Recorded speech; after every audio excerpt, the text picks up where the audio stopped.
भगवान श्री कृष्ण का विवाह रुक्मिणी जी से हुआ। लोग पूछते हैं किशोरी जी से क्यों नहीं हुआ? ऐसा नहीं है। कई बार एक्टर जो होता है ना, एक्टर को नाट्य प्रस्तुति करने वाला, उसका निज जीवन कुछ और होता है, पर मंच का जीवन कुछ और होता है। 90-99% पूरा विश्व भगवान श्री कृष्ण के मंच की लीला से अवगत है। केवल 1% ब्रज के लोग ठाकुर जी के निज लीला से परिचित हैं। सबको यह पता है ठाकुर जी ने 16,108 विवाह किए, वो सब ठाकुर जी का मंचन है। ठाकुर जी की लीला है एक मानवों को कुछ संदेश देने के लिए और कुछ क्रम वाद्य पूर्ण करने के लिए। भगवान श्री कृष्ण की लीला बंधुओं अनुकरणीय नहीं है। एक बात हमारी बहुत ध्यान से सुनना, भगवान श्री कृष्ण जो करते हैं वो आप कभी नहीं कर सकते। प्रभु श्री राम जो करते हैं वो आप सब कर सकते हो। इसलिए हमारे पूज्य पिताजी महाराज और संत जन कहते हैं, राम ने जो किया है वो करो, कृष्ण ने जो कहा है वो करो, क्योंकि कृष्ण ने जो किया है वो आप नहीं कर पाओगे। राम जी मर्यादा पुरुषोत्तम हैं और श्री कृष्ण लीला पुरुषोत्तम हैं। भगवान श्री कृष्ण ने 1000 से ज्यादा बार कहा है संपूर्ण कृष्ण लीला में कि मैं भगवान हूं, मेरी शरण में आओ। प्रभु श्री राम ने एक बार भी नहीं कहा कि मैं परमात्मा हूं। वो एक मानव को प्रदर्शित कर रहे हैं। कई लोग कहते हैं कि भगवान श्री कृष्ण ने बहुत कुछ ऐसा किया जिससे गलत संदेश जा रहा है लोगों में। मैंने कहा गलत संदेश नहीं जा रहा है, वो मानव के बस की बात नहीं है। इसलिए मानव को लगता है कि ये कैसे संभव हो सकता है। भगवान श्री कृष्ण ने राम अवतार पहले धारण करके हम सबको संकेत किया कि करणीय ये अवतार है और श्रवणीय कृष्ण अवतार है। भगवान श्री कृष्ण कहते जो हैं वो करना है, उनकी करनी आप नहीं कर सकते।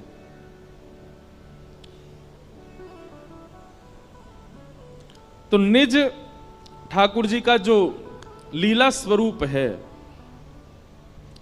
वो हमें पता है कि ठाकुर जी की कैसी लीला है, पर अधिकतर लोगों को ऐसा लगता है कि ठाकुर जी का विवाह, वो लगता क्या लिखा ही है, वो ठाकुर जी का मंचन स्वरूप है।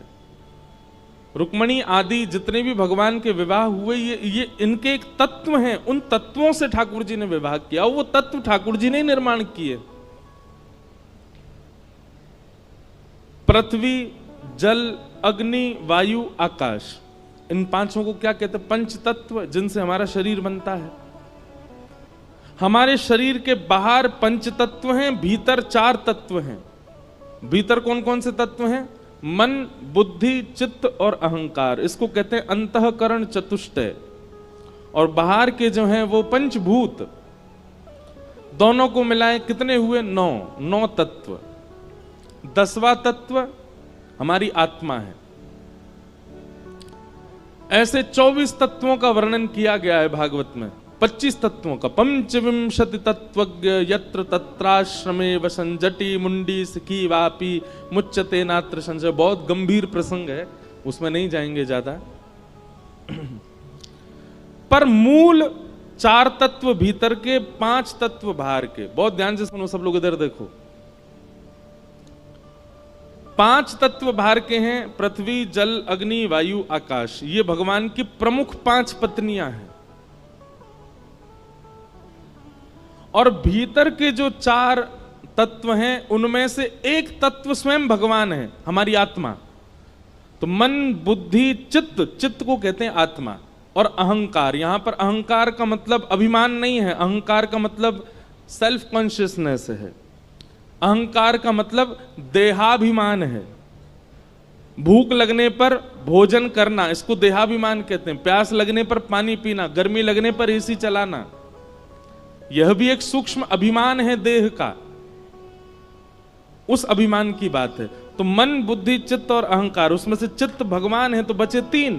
तो भीतर के 3, बाहर के 5, ये 8 भगवान की मुख्य पटरानियां हैं।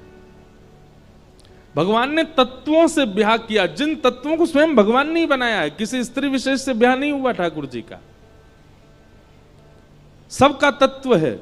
रुक्मणी जी अग्नि तत्व हैं, सत्यभामा जाम्बती आकाश तत्व हैं, सत्यभामा पृथ्वी तत्व है। इसीलिए कथा आती है कि भौमासुर नाम का राक्षस जिसको भगवान ने मारा वो भूमि का बेटा है, पृथ्वी का बेटा। तो जब उसका जन्म हुआ भौमासुर का, तो ज्योतिषियों ने बताया कि इसको तो भगवान मारेंगे, भूमि भगवान की पत्नी है।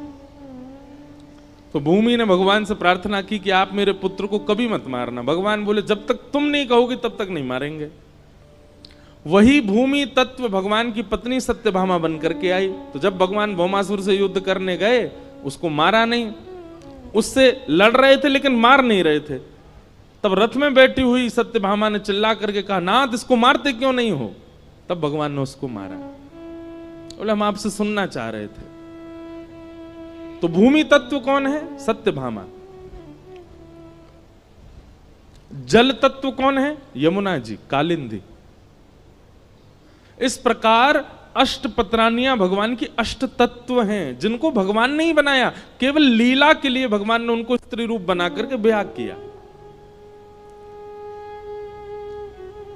इस प्रकार भगवान के मुख्य अष्ट ब्याह हुए। इनमें से एक ब्याह भगवान का उज्जैन में हुआ, और उज्जैन में जिनसे ब्याह हुआ उनका नाम था मित्रविंदा। मित्रविंदा के साथ ठाकुर जी का ब्याह हुआ। इस प्रकार अष्ट ब्याहों का क्रम बताया। भौमासुर नाम का दैत्य था, उसके यहाँ 16,100 राजकुमारियां बंधी थीं। भगवान ने उनको जाकर के मुक्त किया। सबको कहा कि अपने घर जाओ, पर 16,100 राजकुमारियों ने भगवान से कहा, भूयात पतिर में मय्यम, आप ही हमें अपनी पत्नी मान लीजिए। तब भगवान ने उन 16,100 राजकुमारियों से भी ब्याह किया। विश्व के जगतपति हैं ठाकुर जी। लोग कहते हैं भगवान ने इतने की, हम 2-4 कर लें, एक घर में कर लें, एक बाहर कर लें।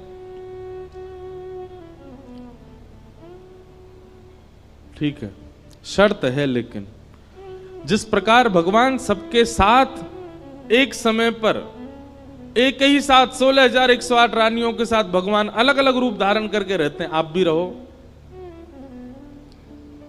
एक पत्नी इंदौर में रहे, एक भोपाल में रहे, आप भी दोनों जगह एक ही समय पर रहो तो कर लो ब्याह। भगवान श्री कृष्ण ने जो किया है वो नहीं कर पाओगे। इसलिए भगवान श्री कृष्ण जो उपदेश करते हैं वो श्रवण करो।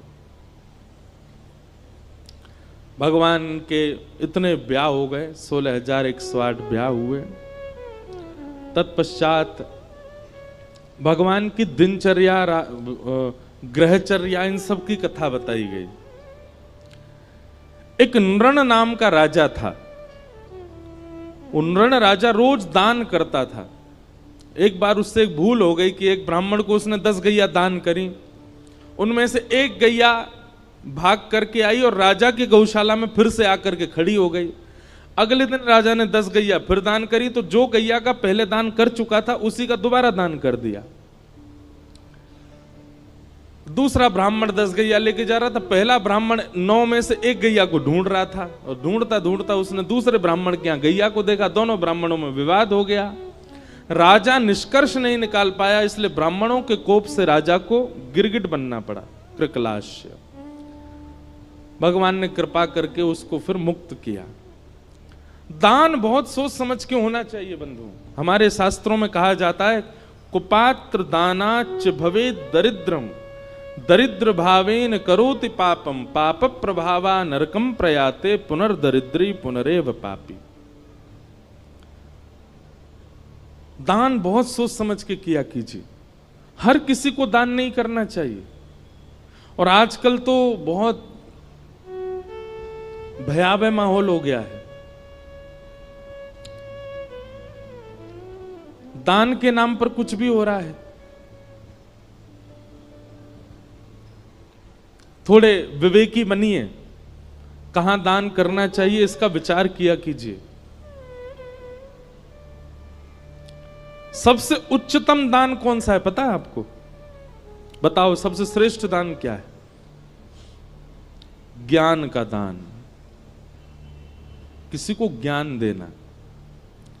ज्ञान देना मतलब ऐसा नहीं कि वो, कई लोग तो मजाक में बोलते हैं ये तो ज्ञान ही बांटता रहता है, ऐसे नहीं। ज्ञान का दान मतलब किसी भटके हुए को कुछ समझा करके उसके भटकाव को रोकना, ये बहुत बड़ा दान माना जाता है। आपने उसको ज्ञान दिया, आपने उसको बचाया, आपने उसको कुछ समझाया। और ये बात हम नहीं कह रहे हैं, गोपियां कहती हैं गोपी गीत में, तब कथामृतम तप्त जीवनम कविभिरीडितम कल्मषापहम् श्रवणमंगलम् श्रीमदाततम्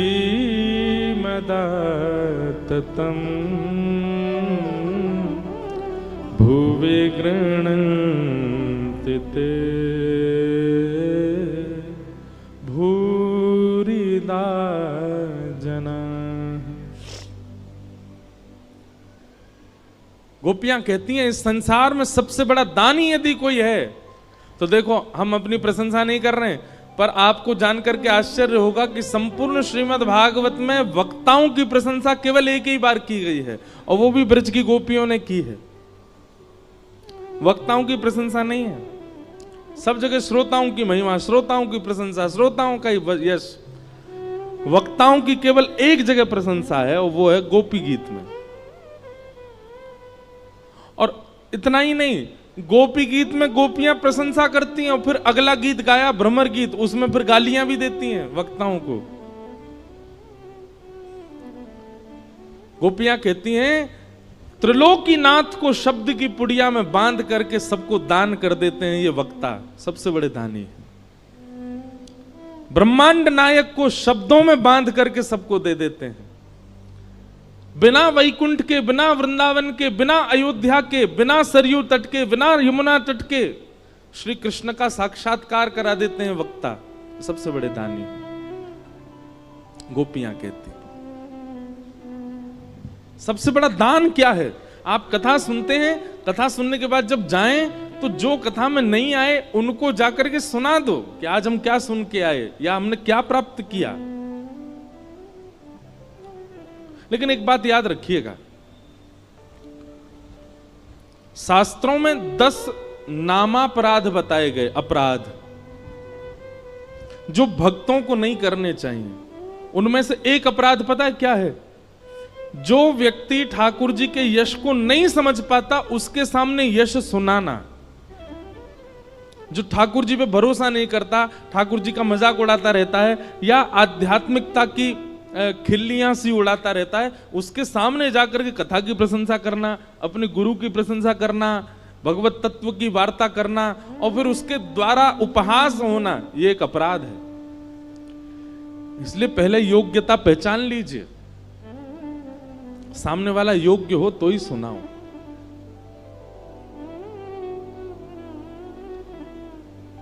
वक्ताओं को बहुत अपराध लगे हुए होते हैं क्योंकि इतने श्रोता आते हैं कथा में। जरूरी नहीं है सब एक ही भाव के हों, कई लोग अलग अलग भाव के भी आते हैं, तो निश्चित है वक्ता को अपराध लगता है उसका। इसीलिए कई बातें मंच से नहीं कही जाती, स्थान देख करके, श्रोता देख करके, समय देख करके फिर सुनाया जाता है।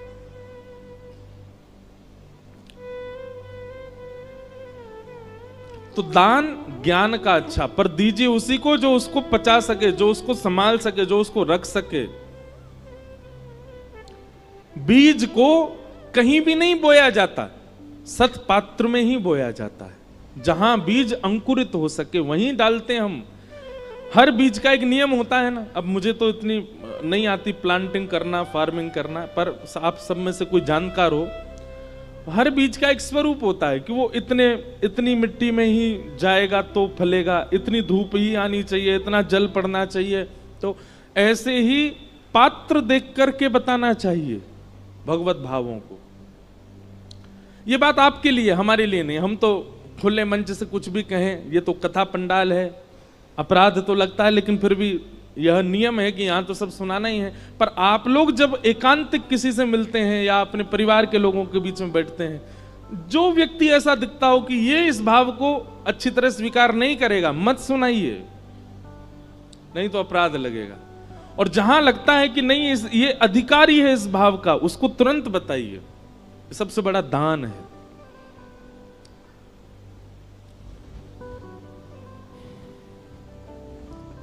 तो दान श्रेष्ठ कौन सा? ज्ञान का। अच्छा, ज्ञान का दान भी श्रेष्ठ क्यों है? क्योंकि दान वह श्रेष्ठ माना जाता है जो किसी को दिया गया, तो जिसको दिया गया है उससे कभी खत्म ना हो, सदा उसके पास रहे और बढ़ता रहे, वो दान श्रेष्ठ माना जाता है। धन का, अन्न का, वस्त्र का, आदि आदि वस्तुओं का ये दान बढ़ता नहीं है, घटता है। कन्यादान भी विशिष्ट दान माना जाता है। क्यों? क्योंकि वह कन्या जाकर के एक परिवार का वर्धन ही करने वाली है।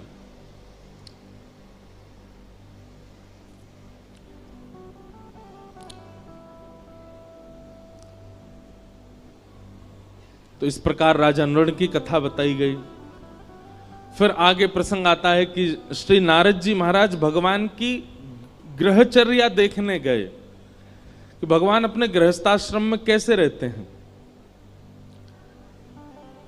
तभी नारद जी ने जाकर के क्या देखा कि ठाकुर जी 16,100 राजकुमारियों के साथ एक ही समय पर अलग अलग रूप में अलग अलग भवनों में विलास कर रहे हैं, एक ही साथ। यह दर्शन करके नारद जी महाराज अत्यंत प्रसन्न हुए। तत्पश्चात भगवान की नित्यचर्या बताई गई। ठाकुर जी की दिनचर्या कैसी है? सुबह भगवान ब्रह्म मुहूर्त में उठ जाते हैं। अच्छा, एक बात सुनो, हमारा तो सिस्टम डामाडोल हो चुका है। अब कथाएं करते करते और भाग दौड़ में हमारा कोई नियम नहीं रह गया। अब सब उल्टे सीधे हो गए हैं। पर आप लोग संभालो। जिस व्यक्ति को, लिख लीजिएगा इस बात को, ठाकुर जी का जीवन में कभी साक्षात्कार करना हो, वो ब्रह्म मुहूर्त में उठना प्रारंभ कर दे। सूर्य उदय से पहले रात्रि जा रही है, उस काल में उठ करके और अपना प्राणायाम आदि, स्नान आदि करके और ध्यान निश्चित करे भगवान का।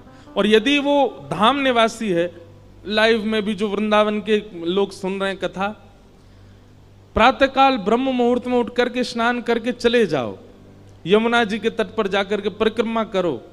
हमको बिहारी जी के गोस्वामी जी एक हैं हमारे बड़े, ठाकुर जी की खूब सेवा करते हैं। उन्होंने मुझको बताया, वो लाला तो एक सूत्र बता के जा रहा हूं। मैंने कहा बताओ महाराज जी। बोले काऊ दिना ऐसो नियम धारण कर लियो, जब तू ब्रज में रहवे लग जाए। अब तो हम रहते ही नहीं, हम दुनिया ब्रज में बस रही, हमारी कथा सुन के हम ही ब्रज से बाहर हैं। अब तो ये हालत हो गई है कि ब्रज जाने के लिए हमको ब्रज में कथा करनी पड़ती है तो हम ब्रज जा पाते, नहीं तो ब्रज से बाहर ही रहना पड़ता है। पर हमारे पूज्य श्री मलुकपीठ वाले महाराज जी को हमने एक बार निवेदन किया, मैंने महाराज जी कथाएं तो बहुत हो गई पर ब्रज छूट गया। तो महाराज जी कहते नहीं आप ऐसा मत कहिए। मैंने कहा तो महाराज जी? बोले आप जहां जाते हैं वहीं ब्रज प्रकट हो जाता है। बोले वक्ता जहां जाते हैं, कथा सुनाते हैं, ब्रज की लीला कहते हैं, वो ब्रज ही प्रकट हो जाता है। तो बोले आपको ब्रज आने की आवश्यकता नहीं, ब्रज तो आपके संग ही रहता है। तो मन को फिर आराम हुआ, शांति हुई। अभी चंडीगढ़ में वृंदावन प्रकट उत्सव था, मतलब कथा सप्ताह थी पर उसमें वृंदावन प्रकट के भाव ज्यादा होते थे। अभी तक हमको बताते हैं कि महाराज जी वो मेला ग्राउंड था जहां कथा थी। अब लोग बाग वहां जो नित्य नियमित कथा सुनते थे, वो वहां से अपने दफ्तर, ऑफिस, कॉलेज कहीं भी जाते हैं, रुक करके वहां उस स्थान को प्रणाम करते हैं, वहां की रज लगाते हैं। बोले वृंदावन है, यहाँ कथा हुई। और अब चंडीगढ़ के सब लोग लगे हैं उसका नाम मेला ग्राउंड ना करवा करके सीधा वृंदावन ही करवा रहे हैं। वो वृंदावन है ये। क्या कथा हुई। वृंदावन जाइएगा तो एक नियम, वैसे तो 3 नियम हमने एक पद ही बना करके गाया है। राधिका रानी जी, वृषभानु दुलारी जी, राधिका रानी जी, वृषभानु, राधिका रानी जी, वृषभानु दुलारी जी, राधिका।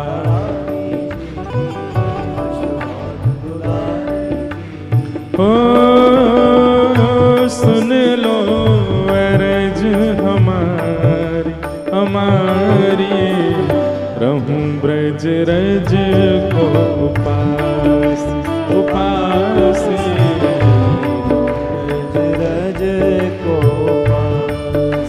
उपास, रहूं ब्रज रज को उपास उपास, ब्रज रज को। गाओ भाव से। राधिका रानी जी, वृषभानु दुलारी जी, राधिका रानी जी, वृषभानु दुलारी जी, राधिका रानी जी, वृषभानु दुलारी जी, राधिका रानी जी, वृषभानु दुलारी जी। ओ सुन लो अरज हमारी हमारी, रहूं ब्रज रज को उपास, ब्रज रज को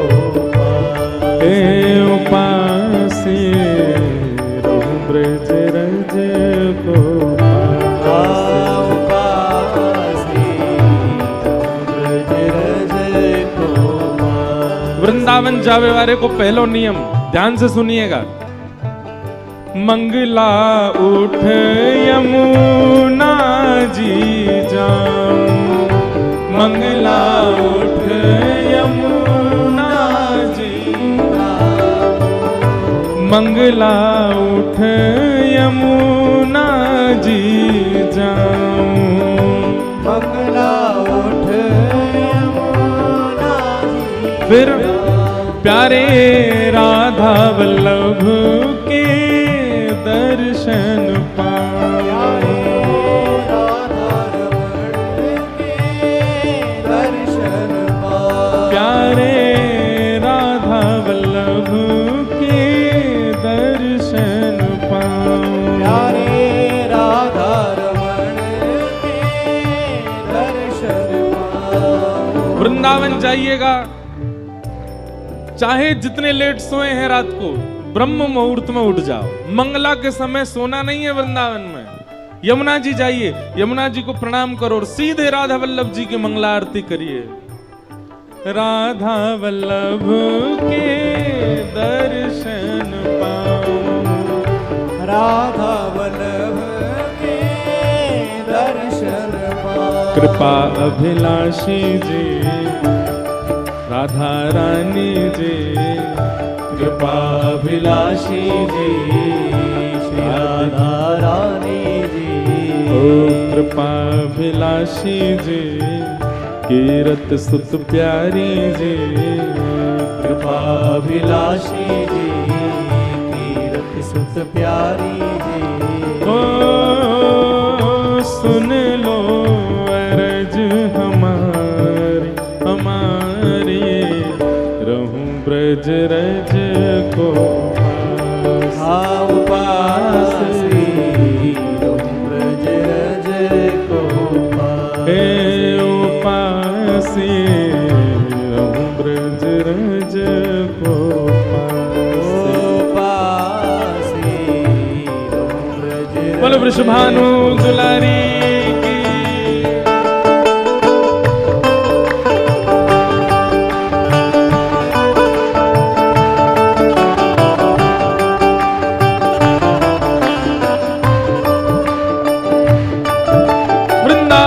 धाम की, राधा रमण लाल की।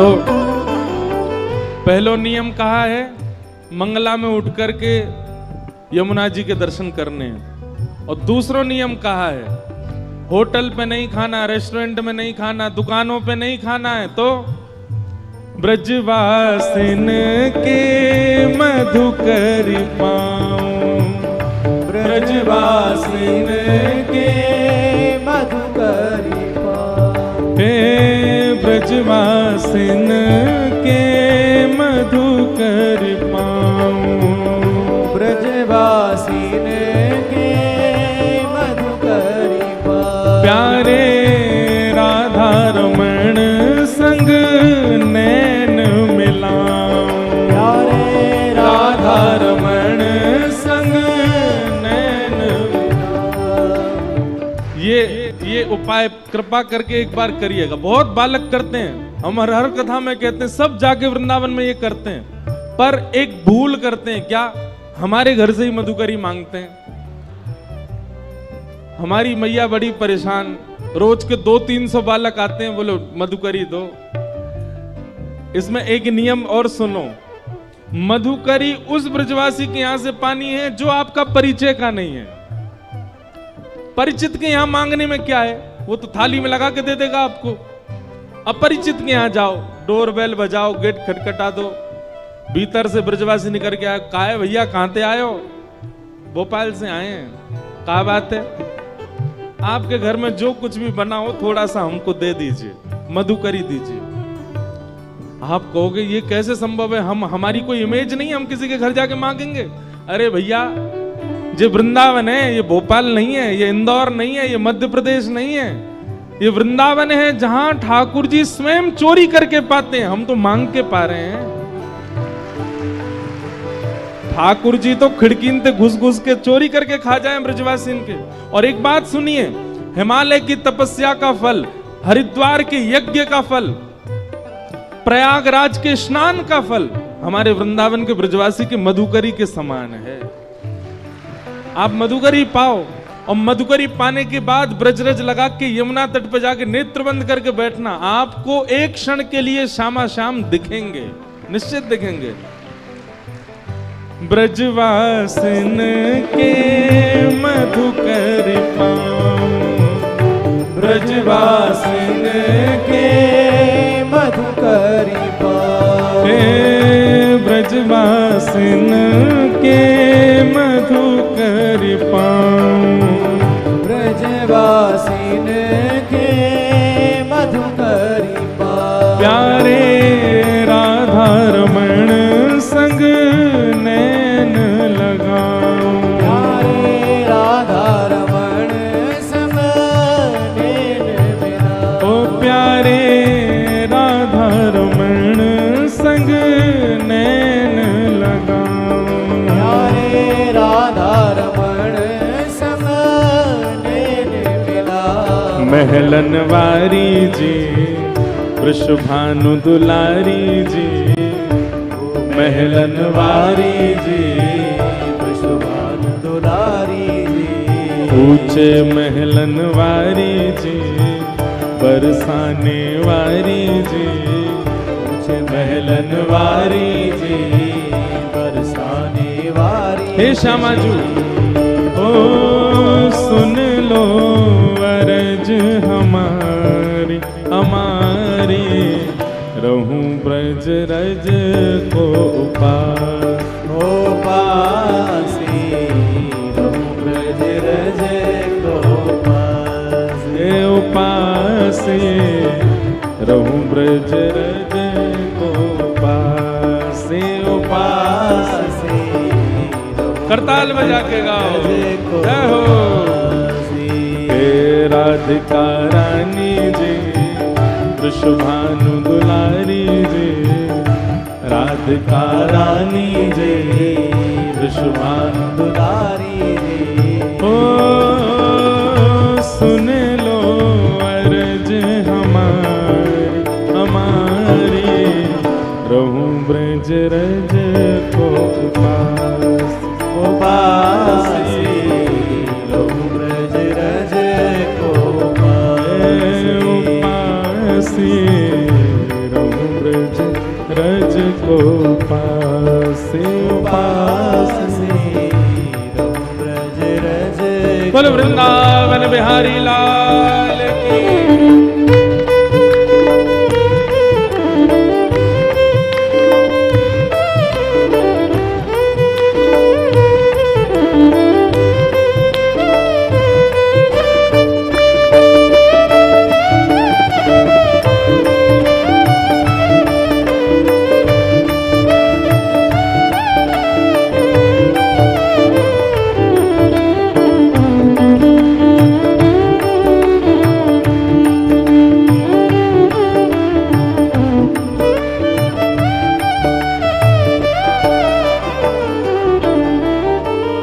पहलो नियम मंगला में उठवे को, दूसरो नियम ब्रजवासीन के घर की मधुकरी पावे को, और तीसरो नियम रसिक जनन की सेवा पाऊं।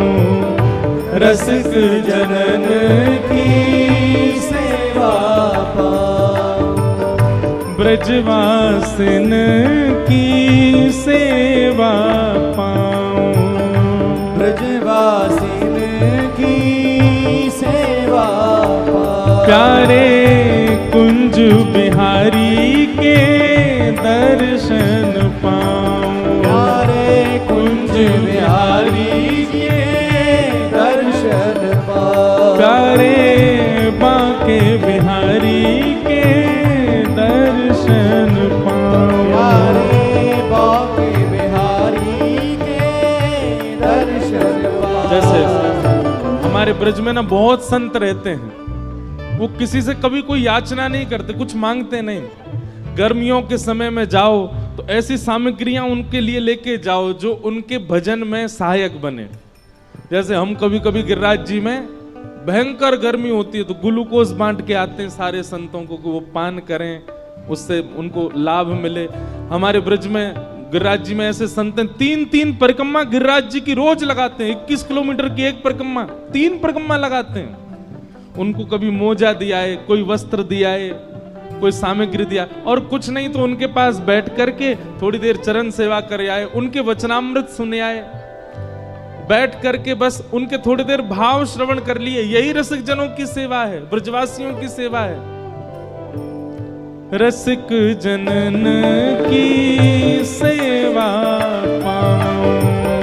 रसिक जनन की सेवा पाऊं। प्यारे बांके बिहारी संग दर्शन पाऊं। प्यारे बांके बिहारी जी के दर्शन पाऊं। ओ प्यारे बांके बिहारी के दर्शन पाऊं। प्यारे बांके बिहारी के दर्शन पाऊं। कृष्ण मनोहारिणी जी रास विलासिनी जी, कृष्ण मनोहारिणी जी रास विलासिनी जी। कृष्ण मनोहारिणी जी रास विलासिनी जी, कृष्ण मनोहारिणी जी रास विलासिनी जी। ओ सुन लो अरज हमारी हमारी, रहूं ब्रज रज को पासी। रहूं ब्रज रज को पासी। उपासी रहूं ब्रज रज को उपासी।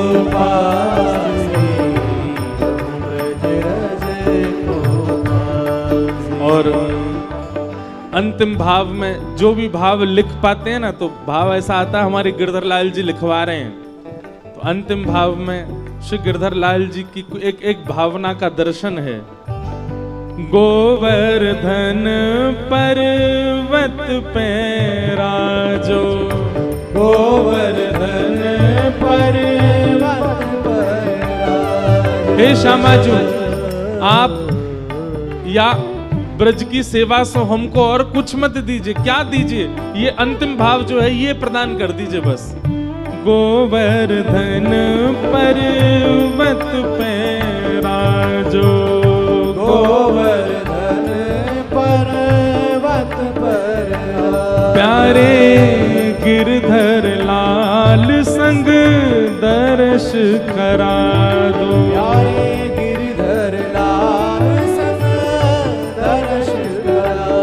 प्यारे गिरधर लाल संग दर्श करा दो। प्यारे गिरधर लाल संग दर्श करा दो।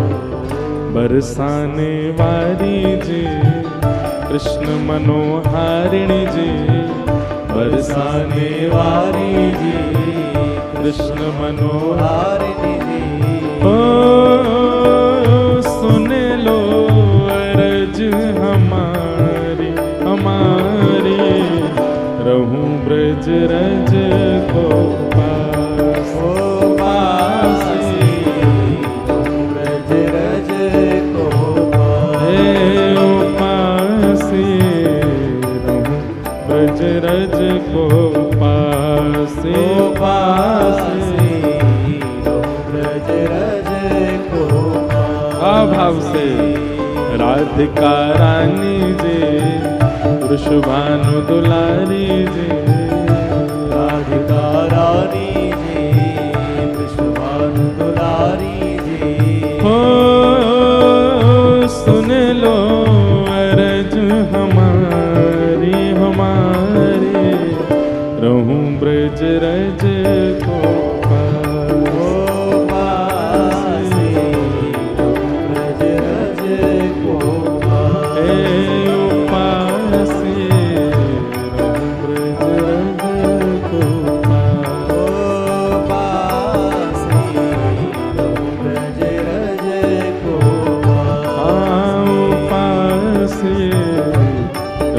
ब्रज रज को पासे पासे, ब्रज रज को पासे, ब्रज रज को पासे पासे, रहूं ब्रज रज को पासे। ज्यादा नहीं, ब्रज के ये 3 नियम हैं। मंगला उत्थापन, मधुकरी सेवन और रसिक सेवा, ब्रजवासीन की सेवा। ये 3 भाव करने वृंदावन ठाकुर जी यही से प्रसन्न हो जाएंगे। पर वृंदावन जाके व्यक्ति सब करता है, ये तीनों ही नहीं करता। ना तो मंगला उठते हैं, ना मधुकरी मांगते हैं, ना रसिकों की सेवा करते हैं। तो 3 काम कीजिए। ठाकुर जी की दिनचर्या बताई गई। भगवान सुबह सुबह उठ जाते हैं मंगला में और भगवान उठ करके फिर अपने भक्तों का स्मरण करते हैं। थोड़ी देर ध्यान लगा करके समस्त ब्रह्मांड में जितने भक्त ठाकुर जी का स्मरण करते हैं, सबका स्मरण ठाकुर जी उस समय करते हैं। तत्पश्चात भगवान स्नान आदि करके शंखनाद करते हैं और शंखनाद होते ही पूरी द्वारिका उठ जाती है। भगवान के पांचजन्य शंख की ध्वनि से द्वारिका उठती है। तत्पश्चात भगवान गौशाला जाते हैं, गौ सेवा प्रारंभ की स्वयं करते हैं श्री ठाकुर जी। गैयाओं के बीच रहते हैं, गैयाओं से स्नेह करते हैं, सब गैयाओं को स्वयं जाकर के देखते हैं। नगर भ्रमण करते हुए ठाकुर जी फिर अपनी स्वधर्मा सभा में आते हैं। सभा में आकर के मंत्री, महामंत्री, सेनापतियों की वार्ता सुनते हैं। जहां जाना, जो करना, वो सब क्रियाएं करते हैं। रात्रि में ठाकुर जी परिवार को समय देते हैं, सबके साथ बैठ करके प्रसाद पाते हैं और फिर विश्राम करते हैं। इस प्रकार ठाकुर जी के सारे नियम बताए गए। दिनचर्या कैसी ठाकुर जी की। आगे राजसूय यज्ञ का प्रसंग सुनाया गया। पांडवों ने राजसूय यज्ञ किया और राजसूय यज्ञ में ठाकुर जी को निमंत्रित किया और भगवान को पत्र में ये लिख करके भेजा कि आप अकेले मत आइएगा, कम से कम 20,000 राजाओं को संग लेकर के आइएगा। ठाकुर जी विचार करने लगे 20,000 राजा कहां से लेके जाएं। तभी जरासंध, जिसने मथुरा पर चढ़ाई की थी, एक प्रकार से भगवान के नाना लगते हैं जरासंध। क्यों? क्योंकि कंस के ससुर जी हैं जरासंध, तो मामा के ससुर जी भी नाना ही लगते हैं। तो जरासंध ने 20,000 राजकुमारों को बंदी बना रखा है। ये खबर ठाकुर जी को पता चली तो भगवान ने फिर योजना बनाई, पहले जरासंध के यहाँ जाएंगे, वहां से 20,000 राजकुमारों को मुक्त करके फिर जाएंगे यज्ञ में। भगवान अपने साथ अर्जुन और भीम को लेकर के जरासंध के यहां गए। मगध नरेश, बिहार के राजा हैं जरासंध। जरासंध सामान्य नहीं था, 10,000 हाथियों का बल था जरासंध में, जिसको भगवान ने 17 बार हराया और 18वीं बार रण छोड़ करके भगवान द्वारिका भाग गए थे मथुरा से। क्यों भागे थे? क्योंकि जरासंध ब्राह्मणों को अनुष्ठान पर बैठा करके आया था कि अब की बार मैं हारना नहीं चाहिए, यदि हारा तो आप सबको जान से मार दूंगा और यदि जीता तो इतनी दक्षिणा दूंगा कि आप ब्राह्मणों को कभी किसी से मांगना नहीं पड़ेगा। तो ब्राह्मणों के हित के लिए भगवान रण छोड़ करके भाग गए। आज भगवान पुनः जरासंध के यहां जा रहे हैं, रूप बदल करके गए, भेष बदल करके गए, अर्जुन, भीम और भगवान।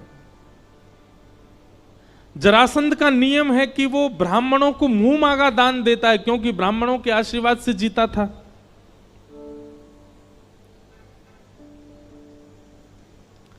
भगवान ब्राह्मण का रूप धारण करके गए।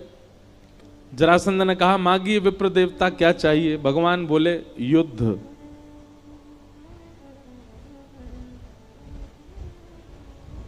जरासंध बोला, मोल महाराज क्षमा कीजिएगा, ब्राह्मण दुनिया की कोई भी वस्तु मांग सकता है, युद्ध नहीं मांग सकता।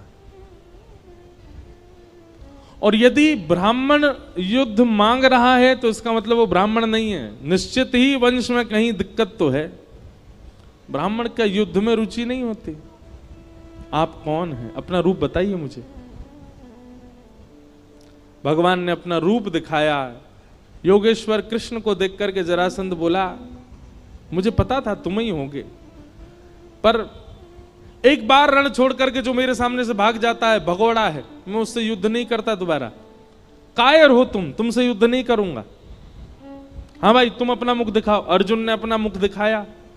बोले, ओहो, पांडवों के मध्यस्थ भ्राता अर्जुन, तुम तो छोटे हो, छोटे बालक हो, बालकों से युद्ध नहीं करता मैं।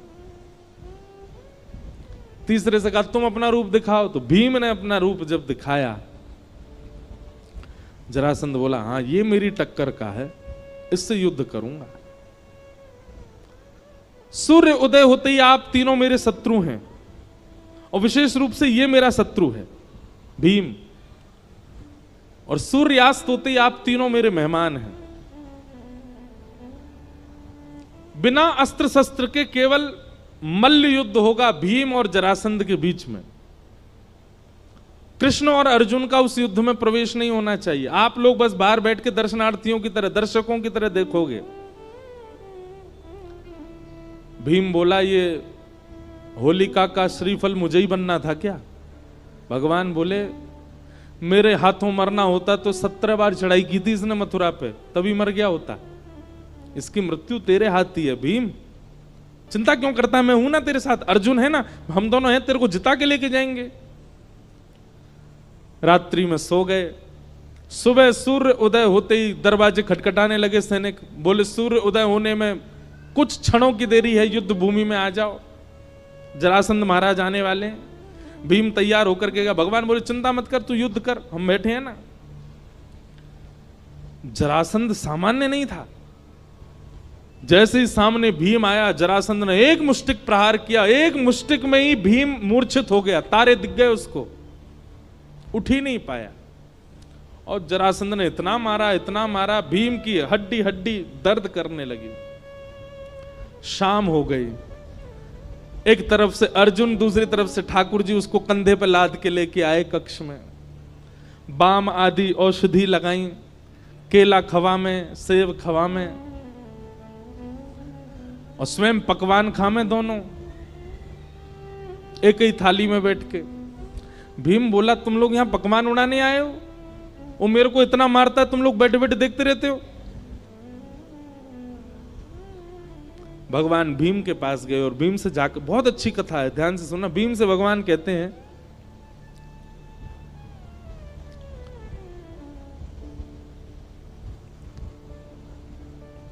भीम, तुम युद्ध करने जाते हो, एक बार भी मेरी ओर नहीं देखते, एक बार तो देखा करो। क्या पता मैं कुछ संकेत बता दूं। अब मेरा तो युद्ध भूमि में प्रवेश नहीं है ना, मैं तो बाहर ही बैठूंगा, मेरी ओर देखा तो करो कभी कभी। भीम बोला ठीक है देखूंगा। अब इसका आध्यात्मिक अर्थ क्या है? जरासंध है मैं और आप सब जीवात्मा, भीम है मैं और आप सब जीवात्मा, और जरासंध है हमारे कर्म। हम सूर्य उदय होते ही अपने कर्मों से युद्ध प्रारंभ कर देते हैं। हम सबका युद्ध चालू हो जाता है सूर्य उदय होते ही। रात्रि में हम सब लोग विश्राम में रहते हैं, पर हम जैसे लोगों के रात में भी चलते रहते हैं युद्ध। पर एक सामान्य रूप से रात्रि में सब विश्राम में जाते हैं। रात्रि कोई किसी को तंग नहीं करता। कोई कार्य बिगड़ भी जाता है तो हम लोग कहते हैं अभी सो जाओ, सुबह देखते हैं उठ के। हमारा युद्ध ही सूर्योदय के साथ प्रारंभ हो जाता है, संसार के साथ। भगवान कहते हैं इस बीच में कभी कभी मेरी ओर देख लिया करो, मेरी ओर दृष्टि डाल लिया करो। भोपाल में 365 दिन रहिए, लेकिन 7 दिन के लिए यदि कोई ब्रजवासी कथा सुनाने आया है तो आके सुन लिया कीजिए, कोई बुराई नहीं है। समझ में 10 कोई आई है, ताली सबने बजाई है। अब क्या फायदा, अब तो कथा पूरी होने वाली है। अब तो प्रतीक्षा करो, 2 साल बाद आएंगे अब भोपाल, पर उससे पहले हम आसपास तो आएंगे, इंदौर आएंगे, सागर आएंगे, और कहां आएंगे, नर्मदा यात्रा पे भी आएंगे। तो अभी तो 2 साल में तो बहुत कुछ होगा, पर 2 साल बाद जब भोपाल आएंगे तब छुट्टी ले लेना, पहले ही बता देना अपना, जहां भी आप काम करते हो, जहां भी आप लोगों का कार्य है या स्कूल कॉलेज जो भी है, सब जगह बता देना हमको टाइफाइड हो गया है, 7 दिन नहीं आ पाएंगे। ज्यादा नहीं, 7 दिन मांग रहे हैं, 7 दिन तो पूरी कथा को दिया कीजिए। ये बहुत आवश्यक होता है जीवन के लिए। आप सब लोग युद्ध कर रहे हैं अपने कर्मों से। अभी बस ये 1 घंटा बाद आप सबका युद्ध शुरू हो जाएगा, फिर लड़ोगे। 7 दिन जब तक कथा चल रही थी तब तक ये लग रहा था कि थोड़े युद्ध थमे हुए हैं, थोड़ा हमारे जीवन के युद्ध जो हैं, जो इतने ज्यादा आक्रमण भीष्म पितामह की तरह बाणों की सैया पर लेटे रहते हैं हम लोग, लेकिन 7 दिन के लिए थोड़ी राहत लगती है। अभी फिर शुरू हो जाएगा 4-5 बजे से आप सबका वही संसार का सब क्रम।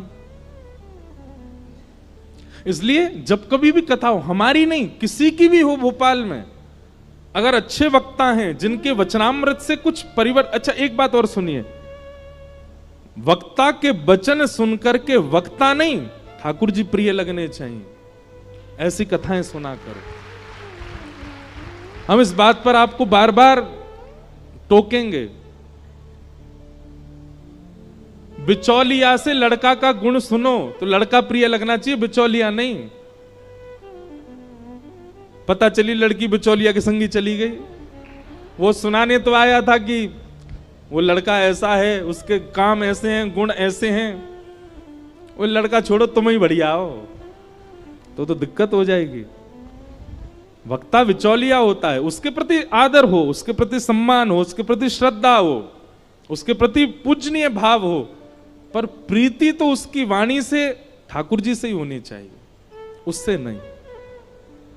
कई लोगों की वाणी ऐसी होती है कि उनसे प्रीति हो जाती है, नहीं, गलत है।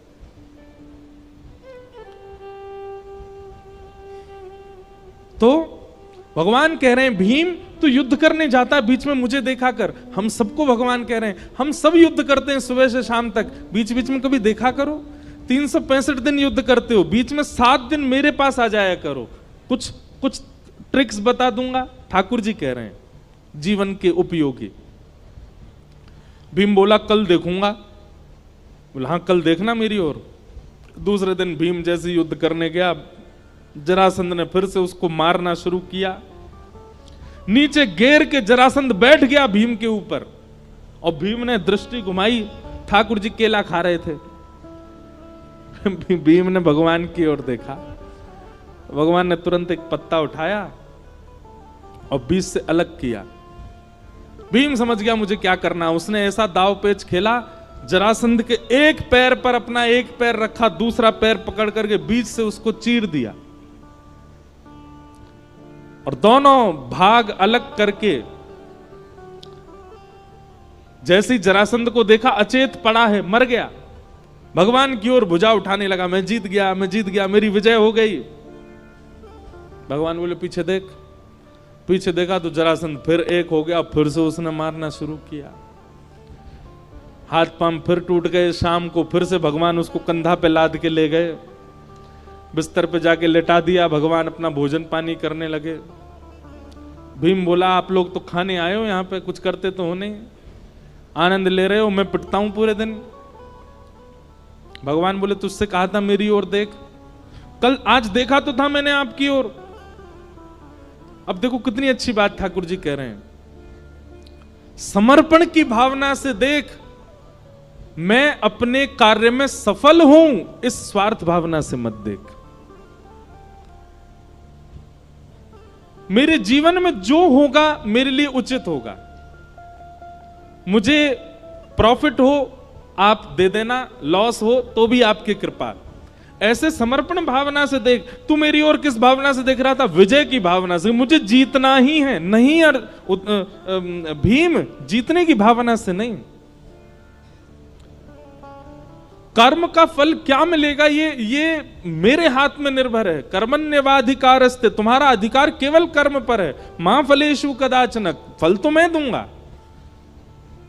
तू केवल अपना कर्म कर। समर्पण की भावना से मेरी ओर देख, जीतने की भावना से नहीं। भीम बोला कल देखूंगा। बोला हाँ ठीक है। दूसरे दिन युद्ध हुआ और भीम ने समर्पण की भावना से ठाकुर जी को देखा। आज विजय की भावना नहीं थी, समर्पण था। नाथ जो है जीवन सब आपका है, आप निश्चित करिए, जो आपको उचित लगे वैसा हो। समर्पण की भावना से देखा तो भगवान ने भीम को योग्य जाना और योग्य जान करके वही क्रिया की जो कल की थी, लेकिन आज उस क्रिया को करके विपरीत दिशा में फेंका। ठाकुर जी ने एक युक्ति और देखो, समर्पण की भावना से जब आप ठाकुर जी को देखते हैं और विजय की भावना से जब आप ठाकुर जी को, दोनों में अंतर क्या है? विजय की भावना में आप धैर्यवंत नहीं होते, विजय विजय विजय विजय विजय यही दिखता रहता है आपको। लेकिन जब आप समर्पण की भावना से देखते हैं तो आपका चित्त शांत होता है, आपका चित्त धैर्यवंत होता है। और धैर्यवंत होकर के जब आप जाते हैं तो ठाकुर जी शायद कुछ और युक्ति देना चाह रहे हैं, वो आप ग्रहण कर पाते हो।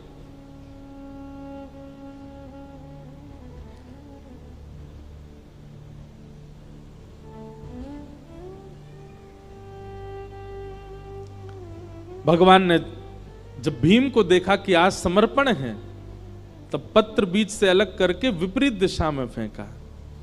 भीम को संकेत मिल गया कि करना वही है जो कल किया था, बस बीच से अलग करके छोड़ नहीं देना है, विपरीत दिशा में डालना है ताकि ये एक ना हो सके।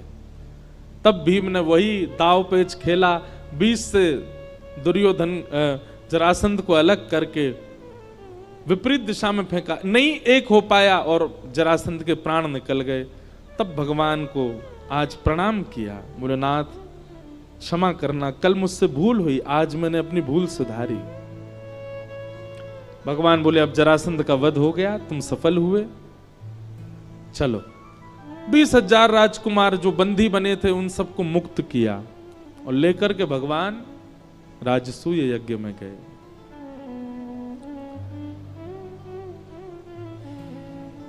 राजसूय यज्ञ में जाकर के 20,000 राजकुमारों को प्रस्तुत किया, सबको अलग अलग सेवा प्रदान की गई।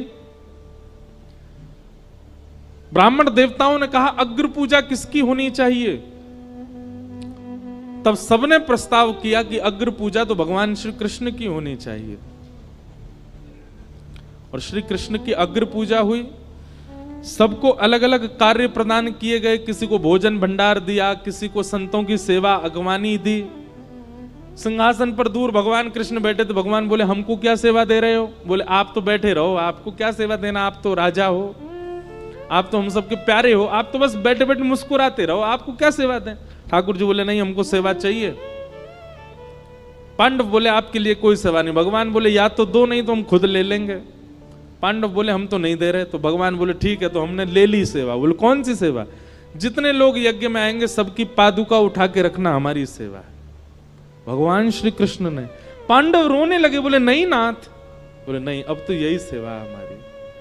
और पूरे यज्ञ भूमि के बाहर बैठे हैं ठाकुर जी, और जितने संत आ रहे हैं, जितने ब्राह्मण आ रहे हैं, जितने ऋषि आ रहे हैं, जितने वेदज्ञ आ रहे हैं, सबके पादुका उठा उठा करके ठाकुर जी व्यवस्थित कर रहे हैं।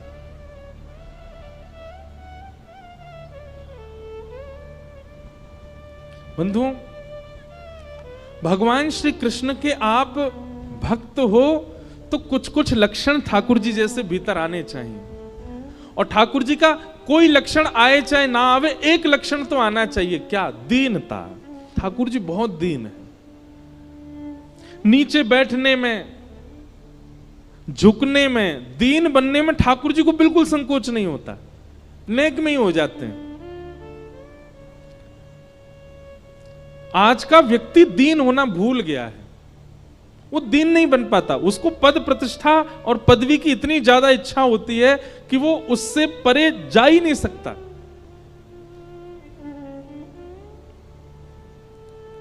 त्रिलोकीनाथ हैं भगवान, ब्रजवासियों के डांट खा लेते हैं, ब्रजवासियों के कहने से उखल पे बंध जाते हैं। सुदामा को अपने सिंहासन पर बैठा करके स्वयं नीचे बैठ जाते हैं। राजसूय यज्ञ में जाकर के सबके पादुका उठाने की सेवा ले लेते हैं। कितने दीन हैं ठाकुर जी।